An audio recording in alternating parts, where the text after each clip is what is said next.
জমিনের মধ্যে যতদিন মাজার থাকবে আল্লাহর নবীর দ্বীনও জিন্দা থাকবে। তারা ভুলে গেছে, পরে বুঝেছে। সেটা যখন বুঝেছে যে শুধু মাদ্রাসা, আমি যদি মাদ্রাসাতে নিরুৎসাহিত করি হবে না, কি করতে হবে? তরুণ প্রজন্মকে মাজার বিমুখ করতে হবে। সেই কারণে আমাদের মতো কিছু টুপিওয়ালা দাড়িওয়ালা নিয়োগ প্রাপ্ত হয়েছে, সার্বক্ষণিক ফতোয়া দেয় মাজারে যাওয়া যাবে না, মাজার পূজারি। মাজার মনে রাখবেন, যেই ব্যক্তি মাজার পূজারি বলবে সেই ব্যক্তি আকীদাতান ওয়াহাবি। আকীদা, আমি কাউকে গালিগালাজ করার জন্য বলতেছি না। শনিবারকে শনিবার বললে কি আপনি রাগ করতে পারবেন? এটা মাজার পূজারি যখন বলবেন আমি ধরে নিব আপনি হচ্ছেন কি? ওয়াহাবি। আমার নবী সাল্লাল্লাহু আলাইহি ওয়াসাল্লাম দুনিয়া থেকে চলে গেছেন।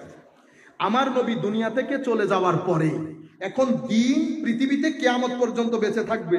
এখন দিন বাঁচবে কিভাবে? তার আগে আমি আপনাদেরকে যেটা বলতে চাচ্ছিলাম, ইউরোপ দেশ যখন আমাদেরকে ছেড়ে চলে গেছে, তারা কিন্তু মাইক দাঙ্গা হাঙ্গামাতে নাই, গবেষণার মধ্যে আছে। তারা আপনাকে রিড করে ফেলেছে, আপনি কেমন, কিভাবে চিন্তা করেন, রেগে কিভাবে যান, আপনাকে আপোষ করা হয় কিভাবে, সবকিছু বুঝে গেছে। সে আন্দাজে ডোজ মারে। ওরিয়েন্টালিজম, আমাদের কলেজ ইউনিভার্সিটিতে যারা পড়েন, আমরা আমাদের ওয়ার্কশপের মধ্যে দীর্ঘ সময় ধরে পড়িয়েছি, আপনাদেরকে পুরা বইয়ের নাম ধরে ধরে পড়িয়েছি। ওরিয়েন্টালিজম হচ্ছে ওয়েস্টার্ন কান্ট্রির একটা রিসার্চ একাডেমি। তারা কি করে? তারা আমাদেরকে নিয়ে গবেষণা করে, আমাদের ধর্ম, আমাদের সংস্কৃতি, আমাদের আদর্শ, আমাদের ইমোশন, আমরা কিভাবে উঠি, কিভাবে বসি, কিভাবে খাই, সব কিছু নিয়ে গবেষণা করে। এটার নাম দিয়েছে প্রাচ্য শিক্ষা অথবা ওরিয়েন্টালিজম। যারা করে তাদেরকে বলি আমরা ওরিয়েন্টালিস্ট, প্রাচ্যবিদ। আরবির মধ্যে বলি মুস্তাশরিকিন, প্রাচ্যবিদ। এরা কি করেছে জানেন? এরা কিতাব লিখেছে একটার পর একটা। কেন? ওরা এখান থেকে যাওয়ার সময় আমাদের শিক্ষা ব্যবস্থাকে আলাদা করে দিয়েছে। এটা বলে ইসলামী শিক্ষা, যাব মাদ্রাসায়। এটা বলে সেকুলার শিক্ষা, যাবে স্কুলে। তো মাদ্রাসাকে ইংরেজিতে কি বলে? স্কুল। স্কুলকে বাংলায় কি বলে? বিদ্যালয়। মাদ্রাসাকে বাংলায় কি বলে? বিদ্যালয়। যেটা লাও সেটা কদু, কিন্তু আলাদা করে দিয়েছে। কেন? টার্গেট হচ্ছে আমি মাদ্রাসা থেকে জবে, চাকরি বাকরির সুযোগ সুবিধা একেবারে মিনিমাম লেভেলে নিয়ে এসেছে। মাদ্রাসা, মসজিদ, নেকা, তালাক, এগুলা বাদে আমাদের কোনো চাকরি নাই। তাদের আইডিয়া হচ্ছে ঠিক 50 বছর পরে নতুন প্রজন্ম যখন আসবে, তারা এই রাস্তাটাকে অন্ধকার দেখবে। কি দেখবে? অন্ধকার দেখে তারা এখানে ভালো পরিবার থেকে আস্তে আস্তে মাদ্রাসায় আসা বন্ধ হয়ে যাবে। মাদ্রাসায় আসা বন্ধ হয়ে যাওয়া মানে আমার নবীর দ্বীনের চেরাগ নিবু নিবু হয়ে যাওয়া। তারা একটা জায়গায় বুঝতে ভুল করেছে। তারা মনে করেছে যে দ্বীনের রাস্তা, মাদ্রাসা বন্ধ হয়ে যাওয়া মানে দ্বীন নিবু নিবু হয়ে যাওয়া। তারা ভুলে গেছে যে জমিনের মধ্যে যতদিন মাজার থাকবে আল্লাহর নবীর দ্বীনও জিন্দা থাকবে। তারা ভুলে গেছে, পরে বুঝেছে। সেটা যখন বুঝেছে যে শুধু মাদ্রাসা, আমি যদি মাদ্রাসাতে নিরুৎসাহিত করি হবে না, কি করতে হবে?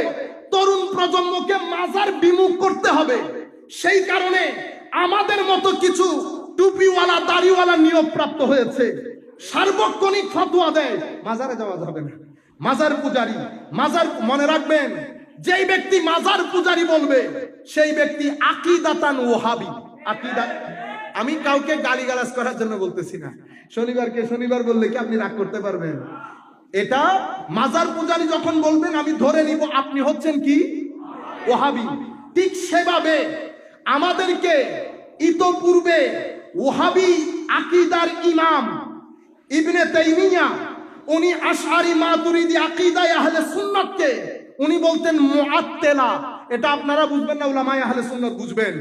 উনি যেই পরিমাণ সময় আকীদায়ে আহলে সুন্নাতকে রদ করার জন্য ব্যবহার করেছেন, কাজ সেই পরিমাণ সময় যদি ফেরকায়ে বাতিলাকে রদ করার জন্য করতেন, উম্মতে মুসলিমের হিস্ট্রি পরিবর্তন হতে পারত।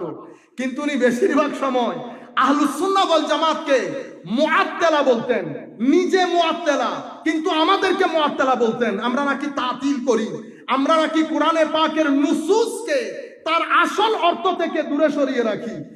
আল্লাহর মেহেরবানি বলে আয়াজুবিল্লাহ উম্মতে মুসলিমার মধ্যে আহলে সুন্নাহ ওয়াল জামাআহ সেটা থেকে পবিত্র ছিল, এখনো আছে।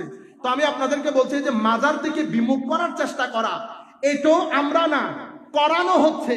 তো ওনারা কি করেছেন, ওনাদের টার্গেট হচ্ছে যখন মুসলমানদের মধ্যে সময় যাবে 50-100 বছর, তরুণ প্রজন্ম কলেজ বিশ্ববিদ্যালয়ে পড়বে, আরবির চর্চা বন্ধ হয়ে যাবে, এখন ওরা যখন ধর্ম শিখতে চাইবে ওরা কোত্থেকে শিখবে?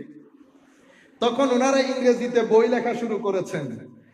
দি origin of Mohammedan jurisprudence, origin of Mohammedan jurisprudence, the origin of Mohammedan traditions, হাদিস শরীফের উপর, আমার নবীর ফিকহ এবং উসুলুল ফিকহের উপর কিতাব লেখা শুরু করেছে। কিতাবগুলো শুরু থেকে শেষ পর্যন্ত পড়লে আপনার মনে হবে মাশাআল্লাহ কি খেদমত ইংলিশরা আঞ্জাম দিয়েছে। প্রত্যেক কিতাবের মধ্যে আমার নবী তাদের পুরা কিতাব, পুরা স্টাডি, পুরা রিসার্চে লুব্বে লুবা সামারি হচ্ছে। তারা বলতে চায় মুসলমানদের মধ্যে আসলে সুন্নাহ বলে যেটা প্রচলিত, কোরআন এবং সুন্নাহ আমাদের যে ইসলামের সোর্স, তো সুন্নাহ বলে যেটা প্রচলিত সেটা আসলে নবীর যুগে ছিল না। নবীর যুগে ছিল, it was not in practice in the time of their prophet. এটা তাদের নবীদের যুগে প্র্যাকটিসে ছিল না। এটা পরবর্তীতে উসমান গনি রাদিয়াল্লাহু তাআলা আনহুর সময়কালে মুসলমানরা বিভিন্ন সংস্কৃতির সাথে, বিভিন্ন রাষ্ট্রের সাথে রাষ্ট্র জয় করে এই বিভিন্ন জায়গা থেকে সংস্কৃতি, রীতি নীতি এগুলা নিয়ে নিয়ে জমা করেছে। জমা করে একটা পর্যায়ে তাদের কাছে একজন ইমাম আসেন, হি ওয়াজ দি, এটা তাদের ভাষা, হি ওয়াজ দি মেইন আর্কিটেক্ট। উনি নাকি আসল ইঞ্জিনিয়ার ছিল। কি করেছে, এই সব রীতিনীতিকে একসাথে করে নবীর সুন্নত বলে চালিয়ে দিয়েছে। আপনারা বুঝতে পেরেছেন? তাইলে আমাদের মধ্যে সুন্নত বলে কিছু নাই। উনি কিছু প্রশ্নের উদ্রেক করেছেন তাদের বইয়ের মধ্যে। সেই প্রশ্নগুলো আমাদের এখানে যারা হাদিস বিরোধিতা করে, কলেজ বিশ্ববিদ্যালয়ে পড়ে নাই, কিন্তু এমন এমন গবেষণালব্ধ কথা বলে, শুনলে আপনাদের মনে হবে কত লেখাপড়া। প্রত্যেক ব্যক্তি এই সমস্ত বইগুলা থেকে পড়ে আপনাদেরকে শোনায় এবং নিজেদেরকে গবেষক প্রকাশ করার জন্য, জাহির করার জন্য চেষ্টা করে। এই সব কথাগুলো পূর্বে ওরিয়েন্টালিস্টরা বলে গেছে। সেই কিতাব থেকে শুনে শুনে ওনারা আমাদেরকে বাংলাতে শোনায়। আপনারা মনে করবেন অনেক বড় গবেষক।